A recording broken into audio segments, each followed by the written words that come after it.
Sometimes it feels like the sun will never rise, like the birds will never sing again.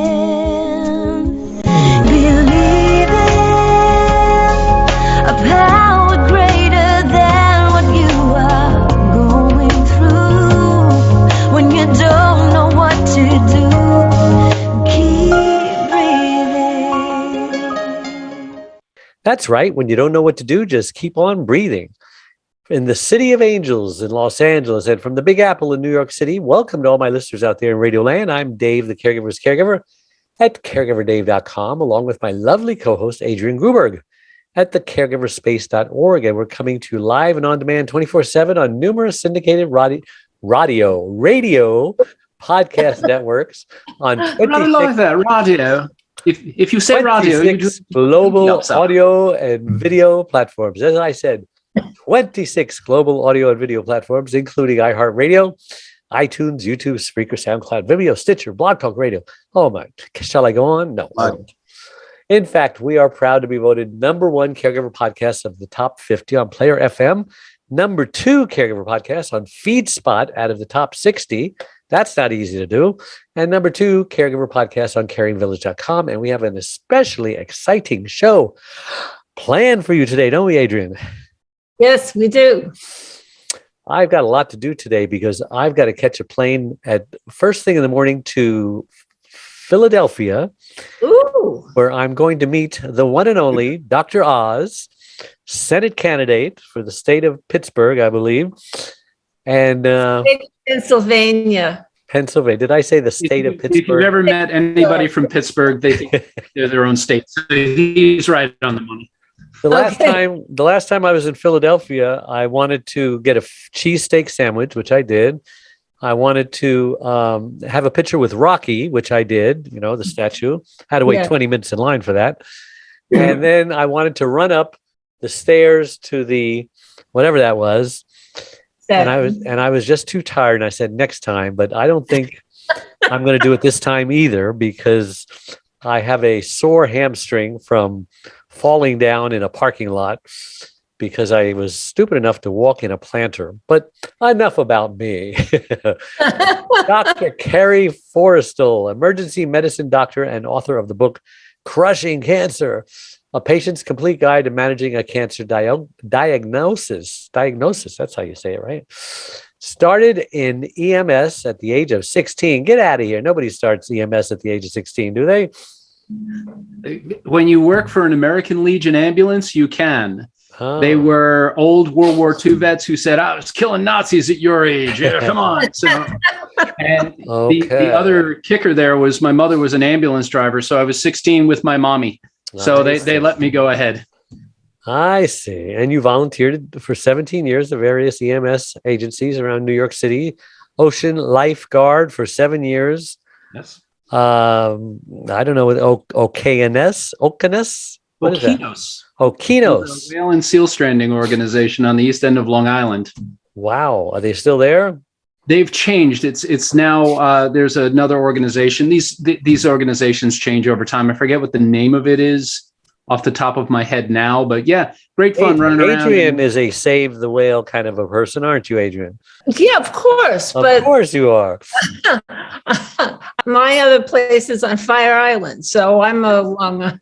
I have chased seals in the middle of the night on Fire Island. We have done that. So yes, so it's great out there. So my gosh, we had a lot of dolphins last year. Yes. Yep. Yeah. No, it's neat out there. It's lovely. So doing your part to rid Fire Island of seals. Okay. Currently an attending physician in a trauma center in Maryland. But before we get started, let me take this moment and thank my last week's guest, Kim Sorrell. And she wrote a book about the 4-letter word that will rock your life. And that word is love, Love. So just a reminder, you can watch or listen to that interview and all our interviews on our membership website, caregiverdave.com, or any of the other 26 global networks that I mentioned earlier, iHeartRadio, iTunes, YouTube, etc. All right, enough of that. Dr. Kerry, welcome to the Caregiver Dave Show. We're so excited to have you on. Thank you so much for having me. I appreciate your time. Hey, it's our pleasure. And I always like to ask my guests, who is Kerry Forrestal and why was he placed on this earth? My wife would tell you the maker of messes in the kitchen. My parents would tell you the driver of blood pressure. And why was I put here? Still working that out, but I think if I look at my pattern, it's hopefully to help a few people who are in a rough place. My dad is an Irishman. No, he's a proper Irishman from Ireland, the Midlands of Ireland. And he always said for his, he's an Irish immigrant who came with a mechanic, with mechanic skills, and he has a house in the Hamptons now. He was in the Air Force out there. Oh, house, and he goes, as good as we've been treated in this life, you have to give something back. And I've always taken that to heart. As good as life has been to me. I mean, those are wonderful adventures. sure. And as a doctor, I mean, it's such a privilege to help people out, but you got to give something back. So, you go to Haiti for the medical mission trips and you do the things that are more than you have to, because how else? When you can, right? Is it hard? Is it hard going to Haiti and volunteering like that, or is it just such a joy, or both? People are a joy. The people are joy. they're just wonderful. They're such wonderful people who've been given such a rough hand, and it's incredibly frustrating. But it's hard. It's backbreaking and it's long hours and you don't eat well, right? No. They when we're at the mission compound, I mean the chef there is just fantastic. But it's basically power bars, all day long in 90-degree heat. And It's been years now since I've done it. You come home weighing less than when you went, right? Yeah, it's a great weight loss program. Especially if you happen to pick up some of the delightful things that you can get in Haiti. So now my wife is a gourmet cook, and we all went on a missions trip to Mississippi, Habitat for Humanity. We built a few houses down there, and she was in charge of the cooking. And that is the first trip everyone said that they actually gained weight on a missions trip. Would she have any interest in coming to Haiti? I don't think so. Okay. I don't think so. All right. Why did you write this book, and how does it apply to your caregivers? Give us the title again of the book. So it's called Crushing Cancer, A Patient's Complete Guide to Managing a Cancer Diagnosis. So I wrote Great it. title, by the way. Thank you. Thank you very much. So I wrote it. There are a few reasons. It seems strange to some people why an ER doctor is writing a book on cancer. But during cancer care, right, where's the first place you go in a lot of things when things go wrong? Is you come to the ER, and we see a lot of things that could have been prevented, avoided, if people had access to good information. They say, well, you've got the internet, the world of information is at your hands, but sometimes that doesn't work out. My favorite of those, it wasn't a cancer patient, but my favorite of those was a guy who came in with an echinacea tea bag stuck in his nose that had abscess. And I asked him, why? Why would you put a tea bag in your nose? The internet. They said it was good for migraines. And he left it in there for so long, it got infected and almost abscessed up into his brain. So the internet, there's a whole chapter in there of how to stay away from nonsense information. You stay on the .orgs and .net and .edu and that sort of .gov, but stay away from .coms. So there's that. There's also the element that we diagnose a lot of cancer. People come in with a cough or, my shoulder. We had one poor guy who was a husband of one of our nurses, came in, golfer. He was in his 70s, just really living life, came in for a shoulder thing and went home with lung cancer. And it didn't go well. So, and then finally. That happened to my husband. He went in with peritonitis. We thought that was bad, but when they took a scan to figure out where to operate, they aimed a little too high and they caught his lung cancer. Oh my goodness. Yeah. We do a lot, they cut a little bit higher up into the chest on most of those. Right. I'm amazed at how many times you pick up lung cancer on a belly scan. It happens a lot. Right. So, and my brother went in to he had prostate cancer, and they put in this little rice size marker, and they're going to put a laser, right? Aim the laser at it or something like that. And they missed, or they put the marker in the wrong place, and it burst a blood vessel, and he almost bled to death. Oh no. So what was considered a very minor surgery, I guess no surgery is minor, right? Yeah. Yeah, things can go off the rails. That's why they make you sign those papers. Yeah, lots of big stack of papers. So, figure if you really mean it. And so, but yeah, no, any surgery can go badly. Anytime there's anesthesia, there's complications from infection. No surgery is a small surgery. So absolutely. So, and the third was that cancer runs very strongly in my family. So grandma, 2 bouts of uterine cancer. Grandfather died of bladder cancer. Mom's working on her 3rd bout of lung cancer, but she's doing great. So it runs very strongly in the family. So how old are you? I'm 58. I used to be 58. And, so far so good with you? No. No. So far, I've no polyps or anything. No, I have been lucky. I came from a family of smokers, but I never smoked. So, that mom picked up lung cancer, not the biggest surprise in history. And, I worry for my siblings who did smoke, and I got a lot of secondhand smoke, but, I stayed away from the smoking aspect of it. So that's a major risk factor that I've avoided. Yeah. So other things, just doing the due diligence, just keeping an eye on things, making my appointments like I should with the doctor. Yeah. Is that why they always ask? I'm sorry? Have regular scans or what? Usually blood work. Occasionally we'll do, I'm at low risk for some of the cancers. Prostate doesn't run in the family. So a PSA, would certainly do. Those sorts of things keep you whole. And you listen to your body. If you have something that is not right. Right. Your body. If you listen to your body and kind of convey to your doctor what's going on, you'd be amazed. There are certain things that we hear that we know right away we have to have a concern. Painless blood in the urine. All right, we're immediately thinking, this guy has kidney or bladder cancer. If a woman who is postmenopausal has any vaginal bleeding, okay, that's uterine cancer until proven otherwise. Those sorts of things. So what about blood in the stool?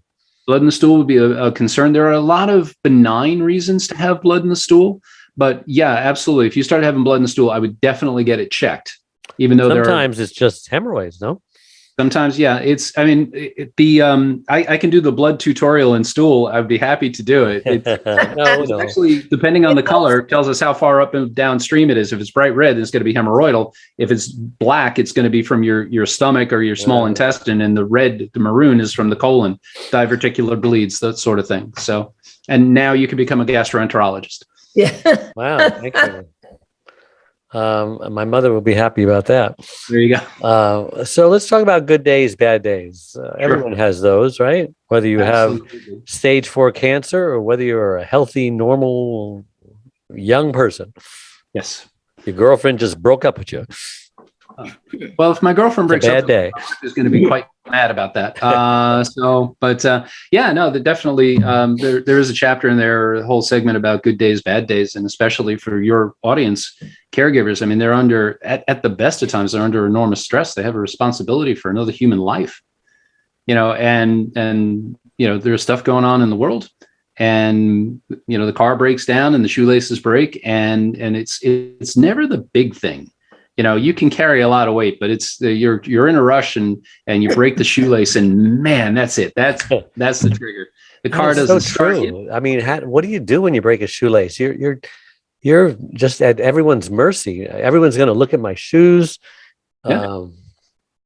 I guess smart people have an extra set of shoelaces, right? Or loafers. That would do it right there. Loafers. If we get the world on loafers, we're going to make a lot of happier people. That's a great idea. So, but they should just make unbreakable shoelaces. That's titanium, but they're very hard to tie. That's the only thing. So, but it's always the small thing that'll get you. And you were saying about being smart. If you know that you're getting up on edge like that, just if you can take the step back before you get to that breaking point. If you see it coming, if you listen to, you're under pressure, you see yourself getting more and more ramped up. Everybody has their things that they can do, that they do to try to break the pattern of just escalating tension. Yeah. And try to find that escape, that relief valve. We talk about escape. We're talking about breaking the pattern. This is, Tony Robbins? Sure. Right. So, and he talks about breaking the patterns. sometimes. And I think that was, some of it's good, some of it's bad, but that I thought was particularly good, that, you get into these patterns and they progress, but if you can break the pattern before it fills itself or fulfills itself, so you talk about, escapism, and there's bad escapism. There's drugs, there's alcohol, there's unhealthy things that you do that take you out of the situation, but harm you. But there are other things that you can do. You escape into music.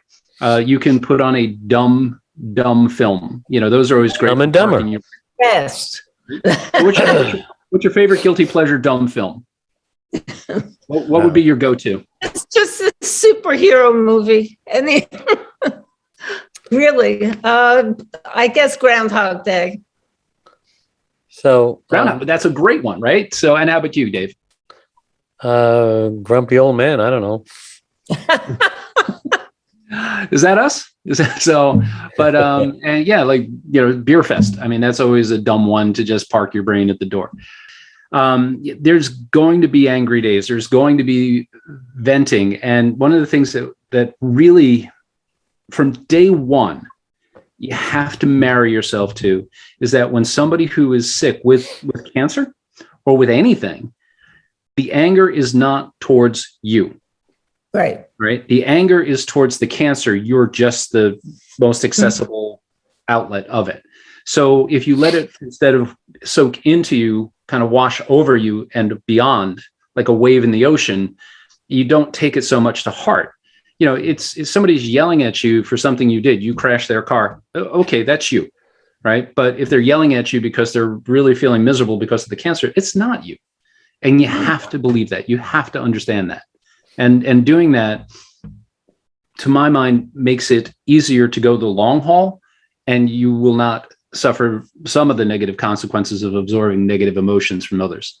Yep.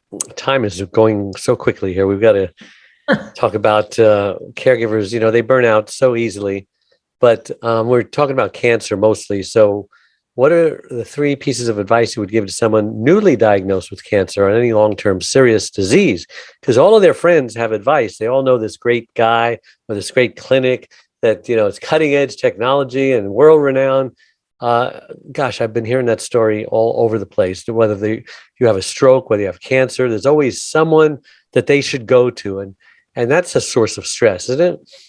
It can be. Everybody's got advice. And the best thing that you can do for a patient who's been newly diagnosed with cancer is listen, right? They don't need, they'll ask for what they need, but don't just shovel the stuff on, because it creates uncertainty, and uncertainty is a source of stress. So the first 3 things I would say: 1, when you get the diagnosis, start from hour 1, day 1. That's a phrase we use in the book, hour 1, day 1.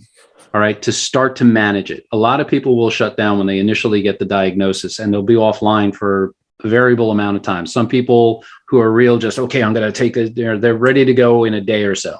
Other people, it's a week. Other people, it's a month. And you start to get to the point where you don't have that time to give away in treatment. So start from hour 1, day 1. Get a good wingman, somebody that you trust, somebody who can listen with you, and somebody who can help, and start writing everything down. Right. So from hour 1, day 1, start with your plan. 2, listen to your care team, period. Right. The internet and all the helper friends that you're talking about, they're all going to have 1,000 different things. There are going to be people who are going to tell you, just take the Laetrile or take the molasses cookies. I saw one guy who was hawking molasses cookies to cure cancer online. Ignore all of the nonsense. Talk to your care team. You chose them for a reason. Well, the latest thing is the parasite pill for pets, right? For horses. Ivermectin. Yeah. That's been a real difficulty. I mean, are they getting results? They claim that they're getting results with that, but yeah, who knows? The thing with if you have river blindness, ivermectin's the stuff. Okay, you go take some. If you've got river blindness, I'm all for it. Here's the thing, especially in any medicine, especially emergency medicine, we want the simple fix. If you got something that is very effective and really simple, we know ivermectin. We've been, how many years, decades with this medication. If it cures COVID, excellent. All right, problem solved. I don't have to live in my guest room for 6 months so I don't infect my family before we could get vaccinated. I'm all for it. We're all for it. But you got to show us the data. But they were pushing it for cancer long before COVID came around. They probably were. I haven't seen ivermectin for it, but I'm sure somewhere out there there's a guy doing it. Just, it's an easily gotten medication that you can do a markup on tremendously. And, they do these things and it makes you crazy. You look at the example of Steve Jobs. There's a guy who's bright enough to change the world with, the computing thing. And he comes up with a very treatable type of pancreatic cancer, right? Pancreatic cancers, adenocarcinoma, the bad one, take you very quickly, and it's hard, but we're getting better at treating it. But he had a slow moving one, which is called a neuroendocrine tumor. So he had the time. The cure rates are really up there, 70, 80, 90%, depending on when you catch it. And he went, I'm Steve Jobs. I'm smarter than everybody else. So I'm going to juice and meditate and do all these things. And as you know, he passed of the pancreatic cancer that was enormously treatable. And, Isaacson, the guy who wrote that wonderful book about him, said he kind of realized that he made the mistake. But by the time he realized he made the mistake, it was too late. So, you run around with ivermectin or molasses cookies or Laetrile or whatever else, you're wasting time. They can promise you the world. These guys, these charlatans can promise you anything because they're going to deliver nothing. And when you come up dead, they're going to say, if you'd only come to us sooner, we could have helped you. But now you listen to those guys. Never covered by insurance. Yeah, they killed you. But if you come sooner, we could have helped. Yeah. So, and it makes you crazy. It really does. You see people suffer needlessly and people lose.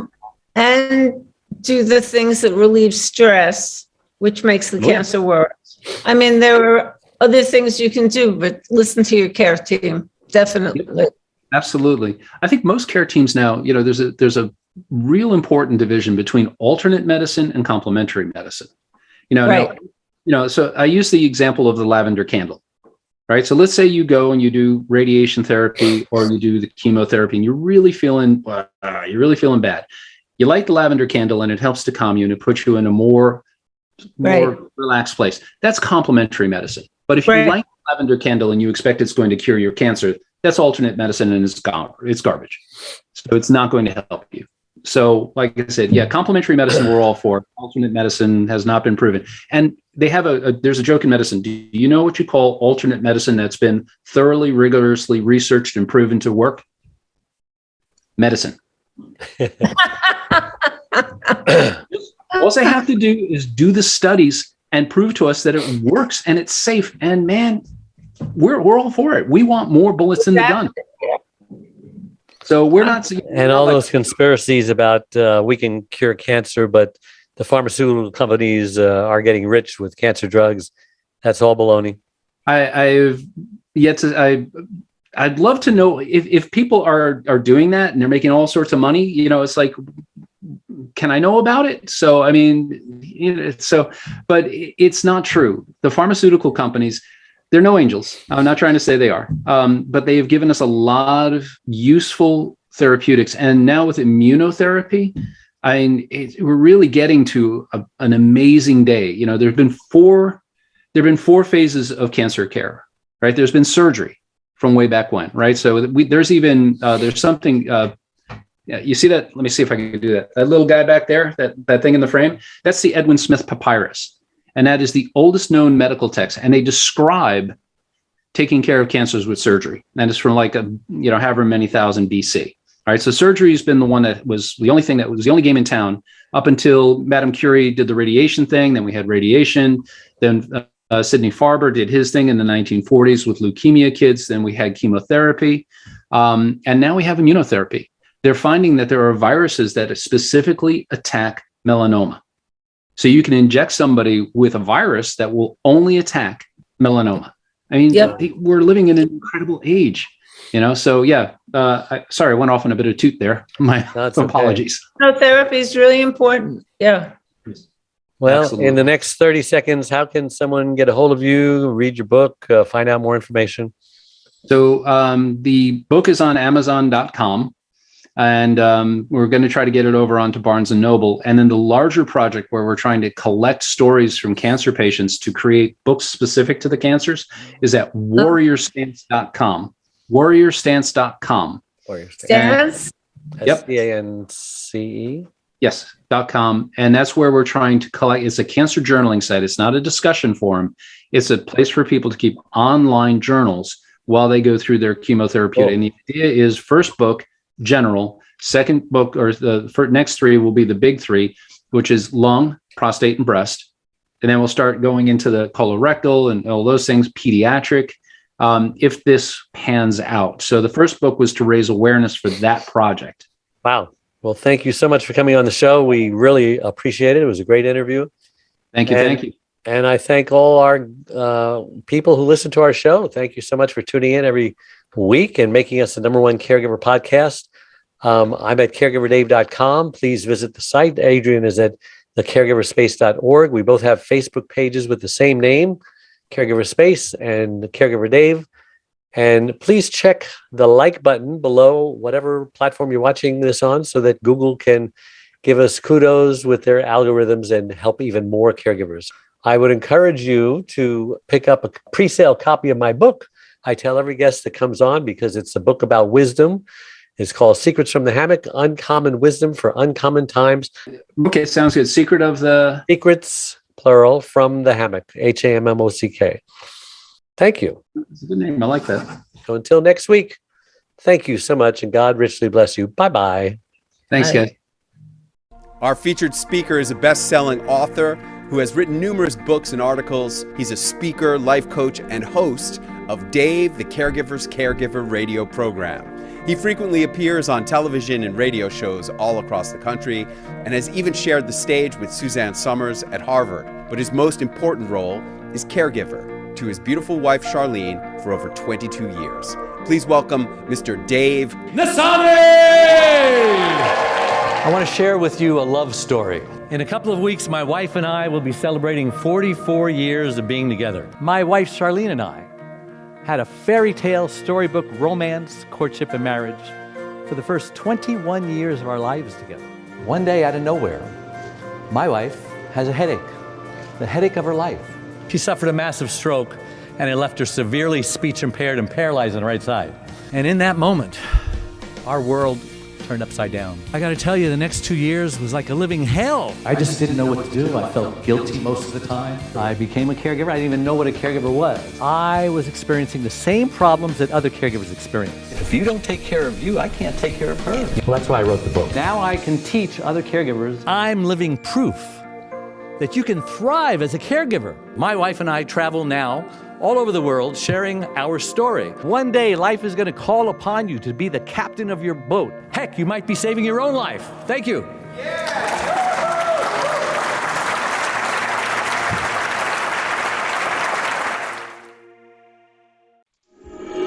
Sometimes it feels like the sun will never rise, like the birds will never sing again.